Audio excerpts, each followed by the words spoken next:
하박국 3장 16절로 19절의 말씀을 가지고 하나님만으로도 감사할 수 있겠습니까? 하나님만으로도 감사할 수 있겠습니까? 라는 제목으로 이 시간 하나님의 말씀을 나누고자 합니다. 정광 목사님이 쓴 책 중에 평생 감사라는 책이 있습니다. 그 책에 보면 이런 이야기가 나옵니다.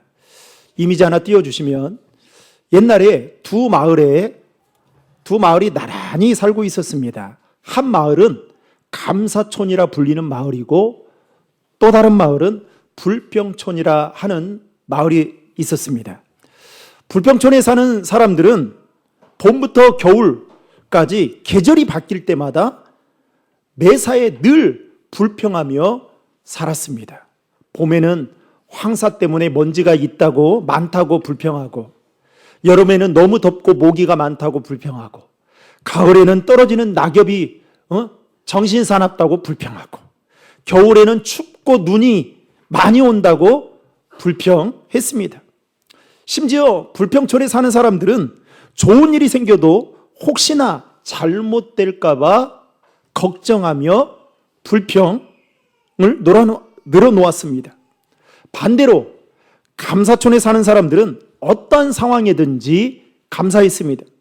봄에는 꽃향기에 감사하고, 여름에는 시원한 나물 그늘 아래에 있어서 감사하고, 가을에는 풍성한 열매에 감사하고, 겨울에는 나뭇가지에 핀 눈꽃에 감사했습니다.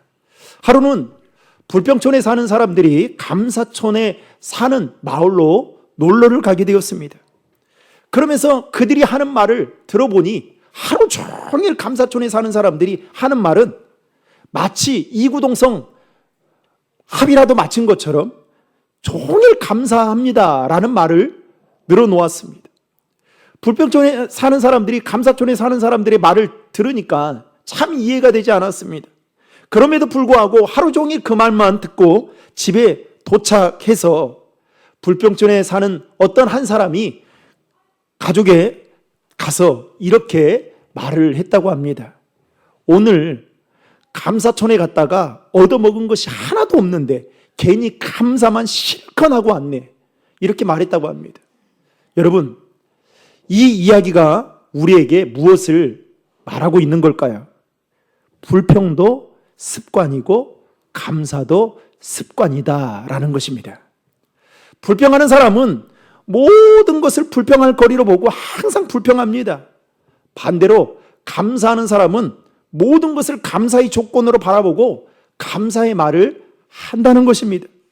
중요한 것은 똑같은 것을 보고 똑같은 상황과 똑같은 처지에 있음에도 불구하고 불평만 하는 사람은 늘 불평을 늘어놓지만, 감사하는 사람은 그런 상황 속에서도 절대 감사하다라는 것입니다.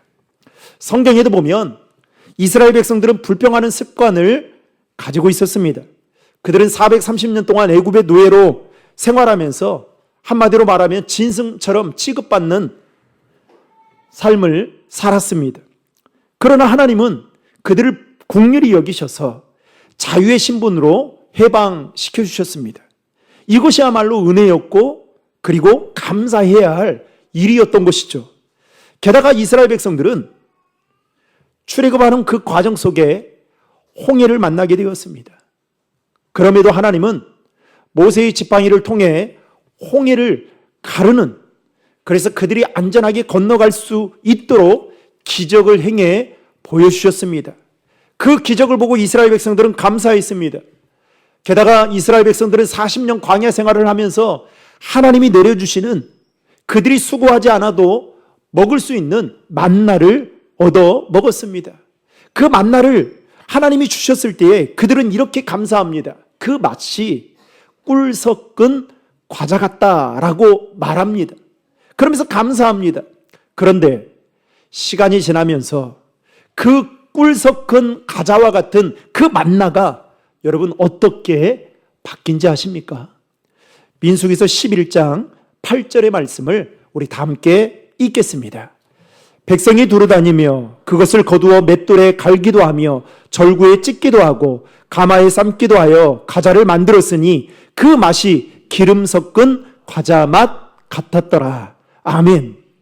그 맛이 꿀 섞은 과자였는데 어느 순간부터 어떻게 해요? 그 맛이 기름 섞은 과자 맛 같다라고 하며 이스라엘 백성들은 감사보다 불만을 늘어놓기 시작했습니다.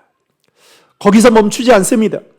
이스라엘 백성들은 먹을 고기와 마실 물이 없다라고 불평합니다. 또 하나님께서 그들을 위해 세운 지도자인 모세가 못마땅하다라고 생각해서 이스라엘 백성들은 불평합니다. 심지어 돌을 던져 죽이려고까지 했습니다. 결국 이스라엘 백성들은 불평 속에 살다가 하나님이 약속하신 가나안 땅을 밟지 못하게 됩니다. 여러분, 오늘 우리가 함께 살펴보게 될 하박국 말씀은 총 3장으로 기록되어 있습니다.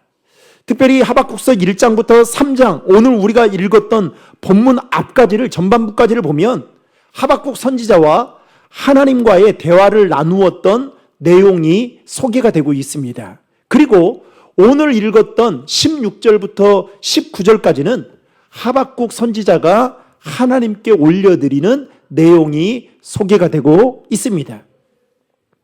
북이스라엘이 멸망하고 에로이 홀로 남아있던 선민국가였던 이제 남유다가 바벨론의 침략을 받아 멸망당할 위기에 처하게 됩니다. 그때 당시 남유다는 부패와 폭력이 만연했고 하나님의 율법에서 벗어나 제 멋대로 살고 있었습니다.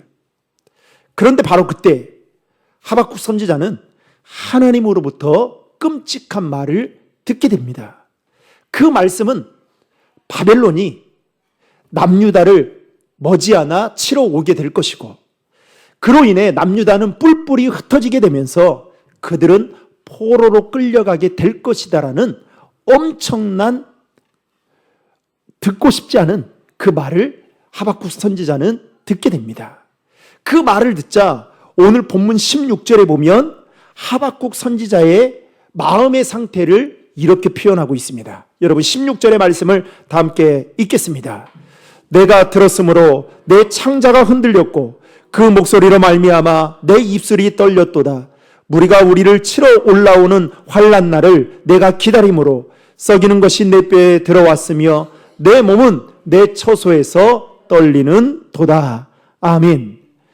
하박국 선지자는 하나님의 말씀을 듣자 극도의 공포에 사로잡혀 오늘 말씀에 보면 내 창자가 흔들리고 뼈가 썩는 고통을 느낄 정도로 떨릴 만큼 엄청나게 큰 충격을 받게 됩니다. 게다가 하박국 1장에 보면 그때 당시에 남유다를 치러 올라오게 될 바벨론의 사람들이 어떠한지를 소개하고 있는데 여러분 8절 말씀을 같이 한번 읽겠습니다. 그들의 군마는 표범보다 빠르고 저녁 이리보다 사나우며 그들의 마병은 먼 곳에서부터 빨리 달려오는 마병이라 마치 먹이를 움키려 하는 독수리의 나름과 같으니라 라고 말하고 있습니다. 그들은 바벨론 사람들은 사납고 성급하고 그리고 그들의 군마는 표범보다도 빠르고 저녁 이리보다도 사납고 심지어는 그들의 마병은 독수리가 잽싸게 먹이를 낚아채듯이 나름과 같이 재빠르다라고 말하고 있습니다. 여러분 더욱이 그때 당시에 국제 정세는 강대국이었던 아수르가 멸망을 하고 그리고 애굽 역시도 국운이 기울어지면서 모든 힘이 신흥 국가였던 바벨론에게 집중되어져 있던 때였습니다. 한마디로 말하면 이제 바벨론이 강력한 세력으로 국제 무대에 등장하고 있던 때였습니다. 바로 그때 하박국 선지자가 하나님으로부터 들었던 그 이야기는 무엇이었냐? 그 힘있는 바벨론이 너희 나라를, 남유다를, 하나님이 선민이라고 인쳤던 남유다를 이제 치러 오게 될 텐데 그 치러 오게 됨으로 말미암아 그 나라의 황폐함을 지금 말하고 있는 것입니다. 그 말을 들으니 여러분 하박국 선지자가 낙심하고 절망할 수밖에 없었을 것입니다. 게다가 오늘 말씀해 보면 거기로 끝나지 않습니다. 하나님은 바벨론에 의해 남유다가 참혹하게 짓밟히고 그리고 그로 인해 완전히 그 땅이 황폐하게 될 것이다라고 말씀하면서 그 땅의 황폐함을 이렇게 표현하고 있는데요. 17절에 보면 6가지로 표현하고 있습니다. 우리 다 함께 읽겠습니다. 비록 무화과 나무가 무성하지 못하며 포도나무에 열매가 없으며 감람나무에 소출이 없으며 밭에 먹을 것이 없으며 우리의 양이 없으며 애양간에 소가 없을지라도. 아멘. 여러분, 우리가 열심히 한 해 동안 수확을 위해서 노력해서 이런 것들이 없다고 하면 그래도 조금 더 마음이 나을 수 있는데, 지금 자기들이 열심히 수확했던 것들을 이제 바벨론이 침공하게 되면 어떻게 해요? 하나도 없게 될 만큼 싸그리 다 황폐화시킨다라고 말할 때에 그 말을 들었던 이 하박국 선지자의 마음이 여러분 얼마나 괴롭고 얼마나 창자가 흔들릴 정도로 괴로웠겠습니까? 게다가 여러분 방금 읽었던 17절에 언급한 이 과실들, 무화과 나무, 포도나무, 감람나무는 여러분 이스라엘의 특산물이었습니다. 밭, 양, 소, 이것들은 이스라엘 백성들이 삶을 살아가는 데 있어서 필요로 한 최소한의 것들이었습니다. 그런데 이 모든 것들을 여러분 다 잃어버리게 된다고 하니, 여러분 하박국 선지자가 그 말을 들었을 때 얼마나 절망적이고 낙심할 수밖에 없었던 거죠. 더 이상 이제 남유다는 바벨론의 침략을 받아 희망이 보이지 않는 절망적인 상태에 처하게 된다라고 하나님은 말씀하셨습니다. 그때 하박국 선지자는 하나님을 원망하지 않습니다. 자신의 처지에 대해, 앞으로 자신의 나라가 당하게 될 그 환난에 대해 하나님께 불만하고 불평하지 않고, 오늘 말씀에 보면 18절에 보면 환난 속에서도 감사의 기도를 드렸던 하박국 선지자의 모습을 보게 됩니다. 여러분 18절의 말씀 다 함께 읽겠습니다. 나는 여호와로 말미암아 즐거워하며 나의 구원의 하나님으로 말미암아 기뻐하리로다. 아멘. 여러분 하박국 선지자가 감사했던 그 이유가 무엇 때문이었습니까? 환경 때문이 아니었습니다. 하나님 때문이었습니다. 다시 말하면 하박국 선지자에게는 자신에게 구원을 베풀어 주실 그 하나님으로 말미암아 즐거워하고 기뻐하며 감사했다라고 말하고 있습니다. 여러분 사람들은 대개 언제 감사하는지 아십니까? 감사만한 일이 생길 거나 또는 감사할 수 있는 좋은 환경에 놓일 때 감사합니다. 그런데 여러분 이러한 감사는 예수 믿는 사람이든 믿지 않는 사람이든 누구나 다 할 수 있는 겁니다. 중요한 것은 이 하박국 선지자가 처한 상황을 보면 여러분 그에게는 감사할 수 있는 상황이 아니었습니다. 게다가 그가 하나님께 들었던 그 메시지는 절대로 감사할 만한 내용이 아니었습니다. 그런데 놀랍게도 하박국 선지자는 하나님께 감사의 기도를 드리고 있다라는 것입니다. 여러분 하박국 선지자가 하나님께 감사했던 그 이유가 무엇 때문이었을까요? 그 이유는 오늘 본문 12절과 13절에 기록하고 있는데 우리 그 말씀을 다 함께 읽겠습니다.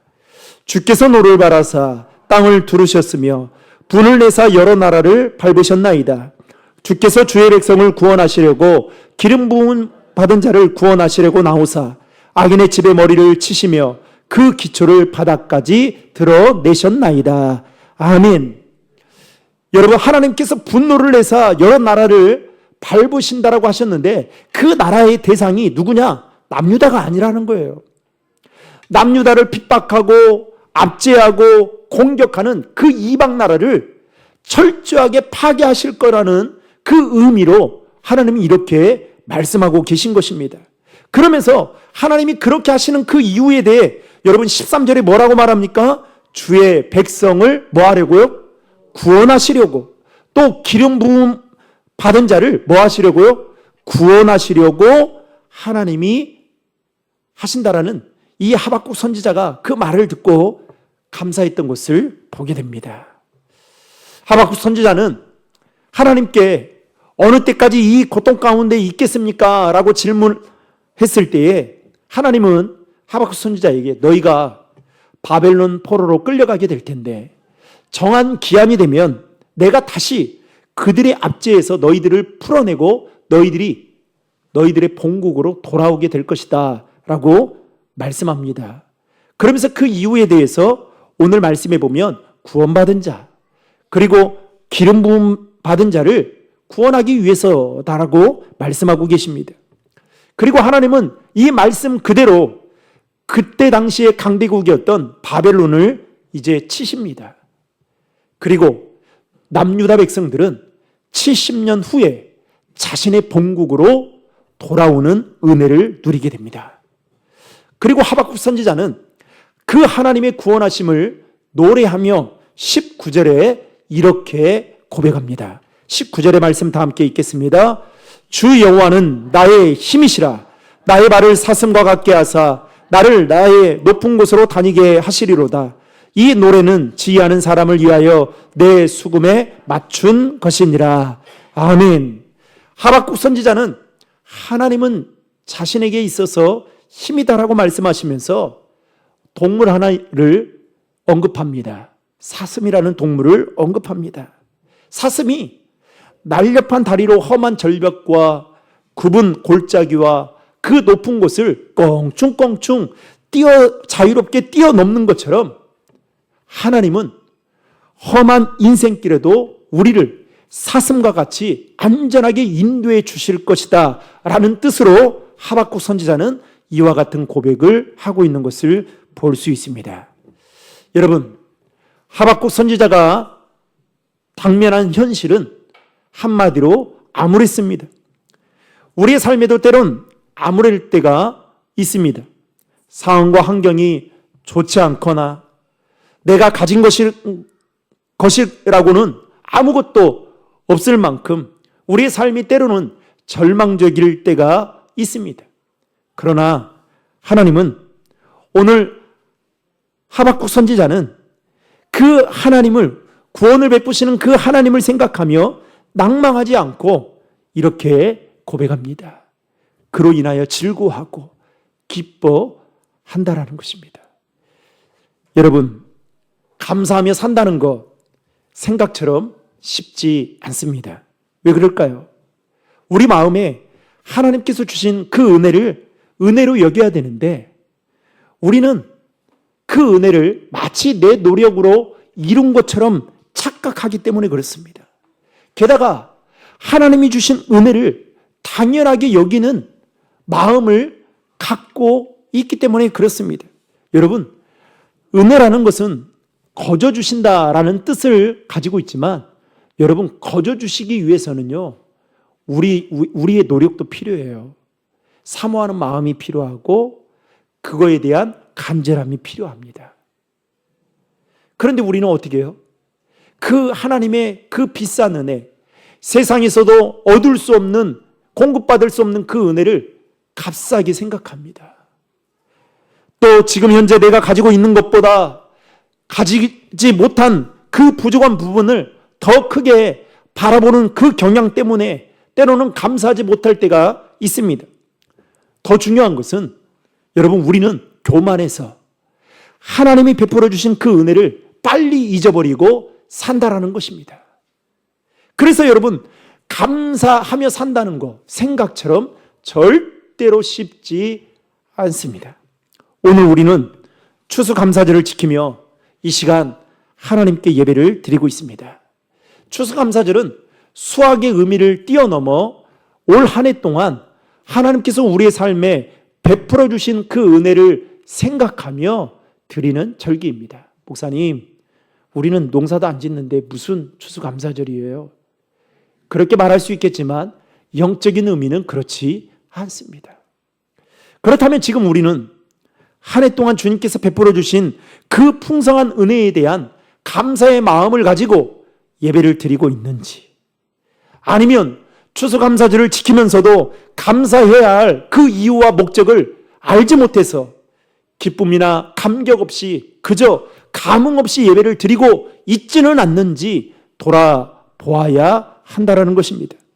누가 뭐라 해도 저와 여러분이 부정할 수 없는 그 한 가지 사실은 성경의 말씀대로 우리는 죄로 인해 죽을 수밖에 없는 본질상 진노의 자녀였다라는 겁니다. 저는 하나님이 저에게 한 번의 생명을 줬잖아요. 최근에도 제가 아는 목사님이 돌아가셨어요. 암으로 인해서. 우리 인근 시차례에도 큰 교회 목사님이 암으로 돌아가셨습니다. 저 이임식 때 오셨던 목사님이셔요. 젊은 목사님이십니다. 요즘은 과학기술이 발달한다고 해서 여러분 100세 그렇게 생각하고 살아가지만 여러분 지금 최근에도 들려오는 소식들을 보면 젊은 연예인들이 여러분 병으로 인해서 돌아가시잖아요. 죽는 걸 보면 여러분 하루하루 사는 건 절대로 우리의 노력으로 사는 것이 아닙니다. 하나님 주신 은혜예요. 그런데 여러분 우리는 한번 생각해 보세요. 이 땅에 살면서 그렇게 고통 속에 살다가 여러분 저 천국에도 가지 못하고 누구도 나를 구원해 줄 수 없는 그 지옥의 불구덩이 속에서 우리가 산다고 생각한다면 여러분 이것처럼 불행한 일이 어디 있겠습니까? 여러분 더 불행한 일은 뭔지 아십니까? 예수 믿는데 지옥 간다는 거예요. 아무도 알 수 없습니다. 죄로 인해 죽을 수밖에 없는 우리는 본질상 진노의 자녀입니다. 그런데 하나님께서 우리를 사랑하셔서 우리의 죄를 대신하여 친히 십자가에 못 박혀 죽으심으로 말미암아 저와 여러분들을 구원해 주셨다는 것입니다. 우리가 받은 그 구원은 우리의 노력이나 수고로 이루어진 것이 아니라 구원자 되시는 하나님께서 우리에게 거저 주신 은혜입니다. 여러분 이거 엄청나게 큰 은혜 아니겠습니까? 따라서 저와 여러분 모두는 세상에서 얻을 수 없는 그 구원을 거저 받았기 때문에 그것만으로도 하나님께 감사할 수 있는 자들이 되어야 한다는 것입니다. 어느 날 노만 빈센트 필 박사가 열차를 타고 여행을 하고 있었습니다. 그런데 그 맞은편에 한 중년 부부가 앉아서 여행을 하러 가는지 앉아 있는데 부인이 자꾸만 투덜거리는 거예요. 좌석이 불편하다. 시트가 지저분하다. 청소는 제대로 되어 있지 않다. 냄새는 지독하다. 심지어 승무원은 불친절하다며 온갖 불평과 불만을 쏟아냈습니다. 그 모습을 이 빈센트 필 박사가 보게 된 거예요. 그래서 조용히 가서 인사를 건네며 남편에게 물었다고 합니다. 혹시 당신의 직업이 무엇입니까? 라고 물었더니 그분이 그러더라는 거예요. 저는 변호사이고요. 제 아내는 제조업자예요. 라고 말을 하더라는 거예요. 그래서 이 빈센트 필 박사가 궁금해가지고 선생님의 부인께서 그러면 어떤 종류의 제조업에 종사하고 있습니까? 라고 물었더니 남편이 빙그레 웃으면서 이렇게 말했다고 합니다. 사실은 제 아내는 항상 불평을 만드는 제조업자입니다. 라고 말했다고 합니다. 여러분, 말씀을 맺겠습니다. 사랑하는 신도림 조항의 성도 여러분, 혹시 여러분은 하루하루를 살아가면서 감사할 수 있는 상황에 처해 있음에도 불구하고 감사를 찍어내는 제조업자로 살기보다는 불만과 불평을 계속 찍어내고 있는 제조업자로 살아가고 있지는 않습니까? 뭐가 마음에 안 드는지, 뭐가 못마땅한지, 신앙생활 하는데도 뭐가 불만 불평인지 여러분의 입술, 제가 어제 광명시장을 청소를 다 마치고 광명시장을 가게 됐습니다. 근데 막 웅성웅성거려요. 보니까 싸우고 있는 과일 가게에서 이 판매대에 있는 아주머니하고 주인하고 막 싸움을 하는데 제 3차 대전이 일어나는 것처럼 싸우는데 사람들이 여러분 막 그 몰려들어서 막 구경을 하는데요. 우리 막내도 막 구경하더라고요. 이렇게 싸우는 게 얼마나 재밌어요. 근데 그 입에서 나오는 이야기 들어보니까요, 진짜 가관이에요. 누구 하나 질 생각이 없는 겁니다. 여러분, 우리는 똑같은 상황, 아니 성경적으로 보면 우리는 하나님 주신 똑같은 은혜를, 구원의 은혜를 누린 자들입니다. 그런데 어떤 사람의 입에서는 계속 감사를 찍어내는, 감사의 말이 끊이지 않는 삶을 사는 반면에 어떤 사람은 늘 불만불평. 여러분, 그것도요 한두 번이죠. 계속 불만불평 해보세요. 그것도 나중에는 들어주는 사람도 없어요. 그 사람과 가까이 하려고 하지를 않습니다. 하박국 선지자가 하나님께 들었던 그 하나님의 말씀은 그야말로 절망적인 말이었습니다. 아니, 감사할 수 없을 뿐만 아니라 감사가 나오지 않는 그 상황 속에서 그는 오늘 뭐라고 이야기합니까? 그 하나님이 자신의 구원자가 되시며 힘이 되신다라고 하면서 그 하나님 한 분만으로도 기뻐하고 즐거워하며 감사의 찬양을 하고 있는 하박국 선지자의 모습을 보게 됩니다. 사랑하는 성도 여러분, 바라기는 저와 여러분 모두가 하박국 선지자와 같이 어떠한 상황이나 환경 속에서도, 그리고 더 나아가 지금 내가 소유하고 있는 것과 상관없이 저와 여러분에게 구원을 베풀어 주신 그 여호와 하나님 한 분만으로도 감사하며 살아갈 수 있기를 주님의 이름으로 축복합니다.